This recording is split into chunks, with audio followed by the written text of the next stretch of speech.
लेवीय प्रकरण 13 महारोगासंबंधी नियम। परमेश्वराने मोशे व अहरोन ह्यास सांगितले, एखाद्या मनुष्याच्या अंगावरील कातडीला सूज, खवंद अथवा तकतकीत डाग असेल व तो महारोगाचा चट्टा असेल, तर त्याला अहरोन याजकाकडे किंवा त्याच्या याजक पुत्रांपैकी एकाकडे न्यावे।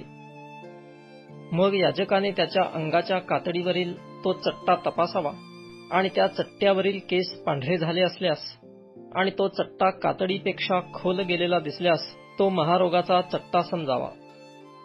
अशा प्रकारे त्या मनुष्याची तपासणी करून याजकाने त्याला अशुद्ध ठरवावे। त्याच्या अंगाच्या कातडीवरील डाग पांढरा असला पण त्याच्या कातडीपेक्षा तो खोल गेलेला नसला व त्यावरचे केस पांढरे झालेले नसले, तर याजकाने चट्टा पडलेल्या त्या माणसाला 7 दिवस कोंडून ठेवावे। 7व्या दिवशी याजकाने पुन्हा त्याची तपासणी करावी आणि तो चट्टा जसाच्या तसाच असून कातडीत पसरला नाही असे त्याला दिसून आले, तर याजकाने त्याला आणखी 7 दिवस कोंडून ठेवावे। 7व्या दिवशी याजकाने पुन्हा त्याची तपासणी करावी आणि चट्टा बुजत चालला असल्यास व तो कातडीत पसरला नसल्यास याजकाने त्याला शुद्ध ठरवावे। ते साधे खवंद होय। त्या माणसाने आपली वस्त्रे धुवून शुद्ध व्हावे। तरी पण त्या मनुष्याने स्वतःला शुद्ध ठरविण्यासाठी याजकाला दाखविल्यानंतर त्याच्या कातडीवरील ते खवंद पसरत गेले असल्यास त्याने पुन्हा याजकापुढे हजर व्हावे।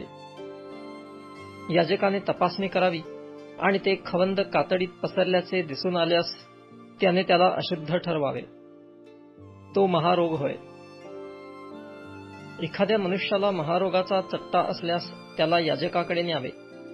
याजकाने तपासणी करावी आणि जर त्याच्या कातडीला पांढरी सूज आली असली व त्यामुळे तेथील केस पांढरे झाले असतील व सुजेच्या ठिकाणाचे मांस नाजूक झालेले असेल, तर त्याच्या कातडीतला तो जुनाट महारोग होय। याजकाने त्याला अशुद्ध ठरवावे। त्याला त्याने कोंडून ठेवू नये, कारण तो अशुद्धच होय। एखाद्याच्या कातडीला कोड फुटून ते नखशिखांत सर्व कातडीवर पसरले आहे असे याजकाला दिसून आले, तर त्याने तपासणी करावी आणि त्याच्या सर्वांगास कोड झाले असल्यास त्याने त्या चट्टा पडलेल्या मनुष्याला शुद्ध ठरवावे। त्याचे सर्वांग शुभ्र झाले आहे म्हणजेच तो शुद्ध होय। पण जर त्याच्या अंगावर काही मांस कोवळे दिसून आले तर तो अशुद्ध समजावा। याजकाने कोवळे मांस पाहून त्याला अशुद्ध ठरवावे। असले कोवळे मांस अशुद्धच असते, तो महारोग होय। पण ते कोवळे मांस फिरून पांढरे झाले तर त्याने पुन्हा याजकाकडे यावे।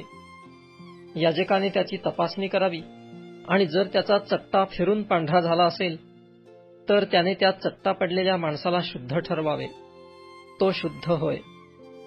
कोणाच्या कातडीला फोड येऊन तो बरा झाला व फोडाच्या जागी पांढरी सूज आली अथवा तांबूस तकतकीत डाग पडला, तर त्याने तो याजकाला दाखवावा।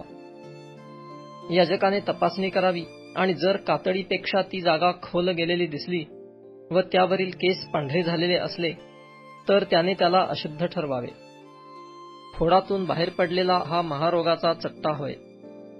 पण तपासाअंती त्यावरचे केस पांढरे झालेले नाहीत व ती जागा कातडीपेक्षा खोल गेलेली नाही आणि ती बुजत चालली आहे असे याजकाला दिसून आले, तर त्याने त्या मनुष्याला 7 दिवस कोंडून ठेवावे। तो कातडीवर पसरत गेला आहे असे दिसले, तर याजकाने त्या मनुष्याला अशुद्ध ठरवावे। तो चट्टा होय। तो तकतकीत डाग तेथल्या तेथेच राहून पसरला नाही, तर तो फोडाचा वण आहे, म्हणून याजकाने त्या मनुष्याला शुद्ध ठरवावे। एखाद्याच्या कातडीत जळल्याचा वण असेल व त्या वणाच्या कोवळ्या मांसात तांबूस तकतकीत किंवा नुसता पांढरा डाग दिसून येईल, तर याजकाने त्याची तपासणी करावी आणि त्या तकतकीत डागावरील केस पांढरे झाले असतील व कातडीपेक्षा ती जागा खोल गेलेली असेल, तर त्या जळलेल्या भागी महारोग फुटला आहे। याजकाने त्याला अशुद्ध ठरवावे। तो महारोगाचा चट्टा होय। पण तपासाअंती त्या तकतकीत डागावरचे केस पांढरे झालेले नाहीत व ती जागा कातडीपेक्षा खोल गेलेली नाही आणि ती बुजत चालली आहे असे याजकाला दिसून आले, तर त्याने त्याला 7 दिवस कोंडून ठेवावे। 7व्या दिवशी त्याने त्याची तपासणी करावी आणि तो कातडीवर पसरत गेला आहे असे दिसले, तर याजकाने त्या मनुष्याला अशुद्ध ठरवावे। तो महारोगाचा चट्टा होय. तो तकतकीत डाग तेथल्या तेथेच राहून कातडीवर पसरला नाही व तो बुजत चालला आहे असे दिसून आल्यास ती जळलेल्या जागेची सूज आहे, म्हणून याजकाने त्याला शुद्ध ठरवावे. तो त्या जळलेल्या जागेवरचा वण होय.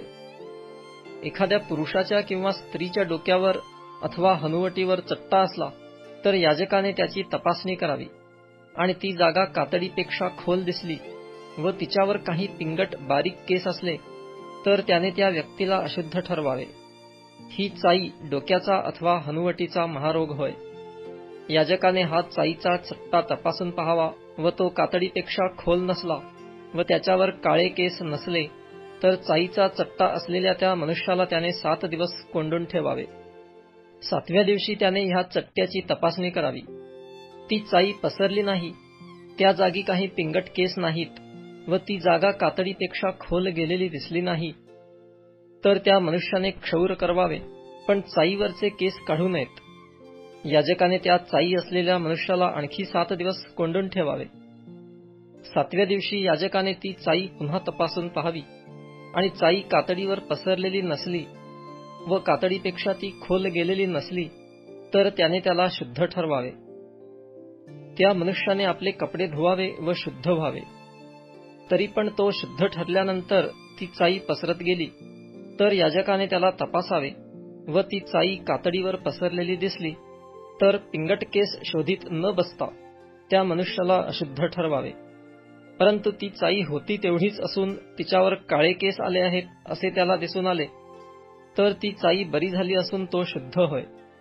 याजकाने त्याला शुद्ध ठरवावे.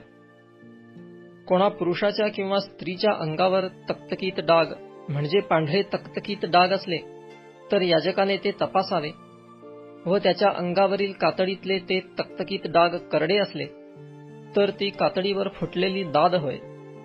तो मनुष्य शुद्ध होय. कोणा मनुष्याच्या डोक्याचे केस गळून त्याला टक्कल पडले तरी तो शुद्ध होय. त्याच्या कपाळाच्या वरच्या भागाचे केस गळून त्याला टक्कल पडले असले तरी तो शुद्ध होय. तथापि त्या टक्कल पडलेल्या डोक्यावरच्या किंवा कपाळावरच्या भागावर तांबूस पांढरा चट्टा पडलेला असेल तर त्या टक्कल पडलेल्या डोक्यावर किंवा कपाळावर महारोग फुटत आहे. मग याजकाने त्याला तपासावे आणि त्याच्या टक्कल पडलेल्या डोक्यावरच्या किंवा कपाळावरच्या भागावर अंगावरील कातडीच्या महारोगासारखा वर आलेला तांबूस पांढरा चट्टा असल्याचे दिसले तर तो मनुष्य महारोगी असून अशुद्ध होय. याजकाने त्याला अवश्य अशुद्ध ठरवावे. त्याच्या डोक्यावर पडलेला तो महारोगाचा चट्टा होय. ज्या महारोग्याच्या अंगावर हा चट्टा असेल त्याचे कपडे फाटके असावे, त्याच्या डोक्याचे केस मोकळे सोडलेले असावे, त्याने आपला वरचा ओठ झाकून ठेवावा आणि अशुद्ध अशुद्ध असे ओरडत जावे. जितके दिवस हा चट्टा त्याच्या अंगावर राहील तितके दिवस त्याने अशुद्ध राहावे. तो अशुद्ध होय. त्याने एकटे राहावे. छावणीच्या बाहेर त्याची वस्ती असावी. एखाद्या वस्त्राला, मग ते लोकरीचे असो की सणाचे असो, महारोगाचा चट्टा पडला अथवा तो सणाच्या किंवा लोकरीच्या ताण्याला किंवा बाण्याला, चामड्याला किंवा चामड्याच्या बनविलेल्या एखाद्या वस्तूला पडला आणि त्या वस्त्राला, त्याच्या ताण्याला किंवा त्याच्या बाण्याला अथवा चामड्याला किंवा चामड्याच्या कोणत्याही वस्तूला पडलेला तो चट्टा हिरवट अथवा तांबूस असला तर तो महारोगाचा चट्टा होय. तो याजकाला दाखवावा. याजकाने तो चट्टा तपासावा. चट्टा पडलेली वस्तू त्याने 7 दिवस बंद करून ठेवावी. त्याने 7व्या दिवशी तो चट्टा तपासून पाहावा आणि वस्त्राच्या ताण्यावर किंवा बाण्यावर, चामड्यावर किंवा चामड्याच्या कोणत्याही वस्तूवर तो चट्टा पसरलेला दिसला तर ते चरत जाणारे कुष्ठ समजावे. ती वस्तू अशुद्ध होय.